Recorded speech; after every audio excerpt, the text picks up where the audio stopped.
Sanay kasi ako na yung attention noon, nung wala pa si Kidlat, nasanay ako na yung attention ni daddy ko ay nakatuon sa akin. Siyempre, hindi lang naman ikaw yung artist na yung artist niya. So that's why, may darating na panibagong artist na mas pagtututukan niya ng pansin. What's up sa inyo mga kapengyo? Meron na naman tayo napaka-init na balita ngayong araw. Ito naman dito kay Siljan mga kapengyo, o mas kilalang Kulob dito sa Team Payaman mga kapengyo, mas kilala sa anak-anakan ni Kong TV, no? At dito talagang nailabas dito ni Siljan yung kanyang hinanaing dito kay Kong TV. At dito mga kapengyo, sinasabi ni Siljan na talagang nagselos nga daw siya dito sa anak ni Kong TV at ni B. Cortez na si Kidlat mga kapengyo. At dito sinasabi ni Siljan, nakaramdam talaga siya ng konting selos daw dito sa bata. Nako Siljan, dapat lang magselos ka kasi ikaw yung nauna, diba mga kapengyo? Gunggong! Barinig kita sa mukha eh! So sino nauna? Dapat yun talaga. Gago! Tinuturing na anak ni Kong TV, hindi yung bago. Diba, Siljan? Kaya pagpatuloy mo lang yan, Siljan, no? At talagang magandang maganda yung kahihinatnan na ginagawa mo. Galing ha? Ngayon, dito sa TV. At tara mga kapengyo, panoorin naman natin kung paano nga na-interview etong si Siljan. At dito sinagot lahat ni Siljan etong mga hinanaing niya sa TV. What is the main reason ba't nawala ka sa TP Fam bukod sa nag-aksaya ka ng tubig? Ayun, talaga, ngayon ko pa lang ito masasagot. Hindi naman talaga naging issue yung pag-aaksaya ng tubig. Seryoso yun, walang issue doon. Pinausap ng daddy ko, si Ate Pat, na huwag nang i-upload yung video yun kasi nga makisira ako. Pero I don't know kung ano yung naging usapan nila. Pero hindi yun yung naging rason kung ba't ako hinatid pa uwi. Hindi siya pinalayas kasi hinatid ako pa uwi. And naging rason ay, ito kasi pumunta ako kila daddy ko.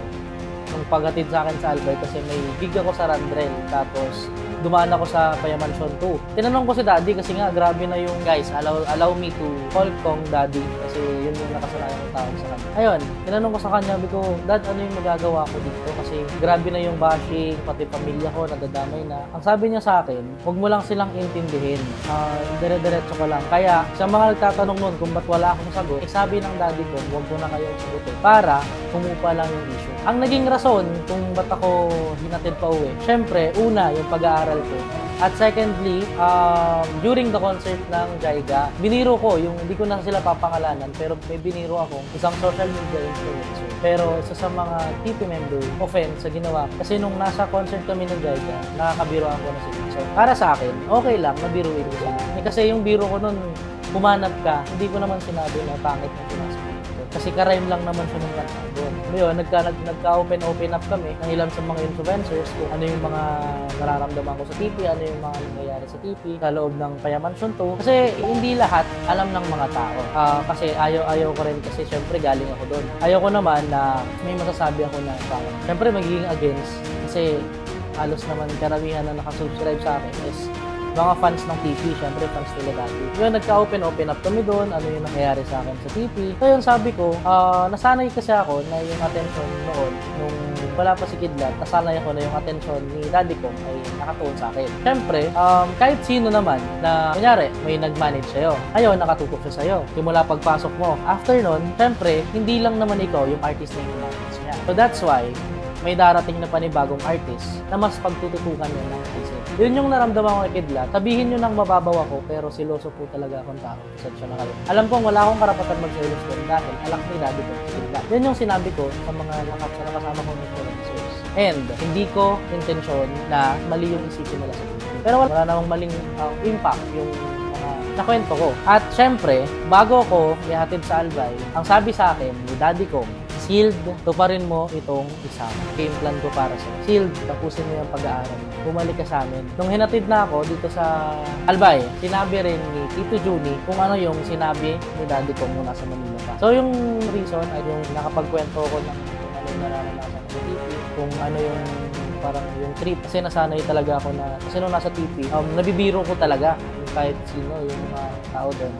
Pero yung mga biruan ko noon, nakausap ko na sila ng TP Fair and okay, wala naman silang sama ng loob. It's just, may mga bagay lang talaga akong hindi panaintindahan that time kasi alam niyo guys, hindi pa naman ako ganun katanda dahil 18 pa lang ako. Marami pa akong nagagawang mali at syempre, sa kada mistakes na yun, natututo tayo. At yun yung ginagawa natin inspiration para maging better, para makita nyo na nagbabago talaga sa sila. So yan mga kapenyo, kitang-kita nyo naman at rinig ng dalawang tenga natin kung paano nga ipiniliwanag dito ni Siljan o mas kilalang Kulob, mga kapenyo, na kung saan nakaramdam nga daw talaga siya ng selos dito kay Kidlat, mga kapenyo. So sa palagay nyo ba, karapat dapat na magselos etong si Kulob dito kay Kidlat? Kung ako sa iyo Kulob, ipagpatuloy mo yung pagsiselos mo dahil dapat ikaw talaga yung nauna, ikaw dapat ang pagtuunan ng pansin neto ni Kong TV. Damn! Tama ba ako o mali? Pare ang bulalo, mga buto-buto. Pare, sinusot-sot.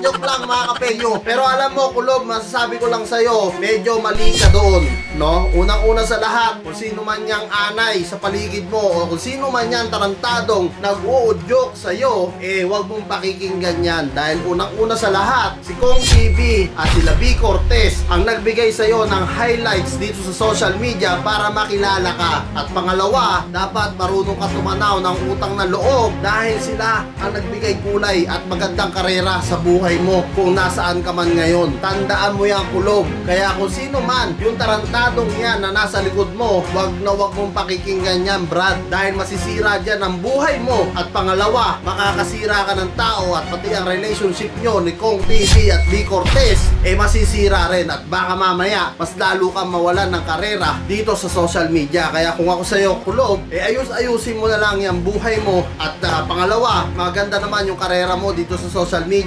At pangatlo, nakilala ka dahil sa TV o mas kilalang Team Payaman. At kung kayo tatanungin ko mga kapenyo, ano ang masasabi nyo dito sa mainit na mensahe ni Kulob dito kay Kong TV at B. Cortez na nakaramdam nga raw siya ng konting selos dito sa kanilang anak na si Kidlat. Pero kung ako ang tatanungin nyo mga kapenyo, wala kang karapatan Kulob na magselos sa kanilang anak. Yan talaga yung reality check at yan talaga yung real talk. Kaya comment nyo na lang down below lahat ng mga opinion nyo mga kapenyo at lahat po yan mababasahin ko. Maraming salamat mga kapenyo.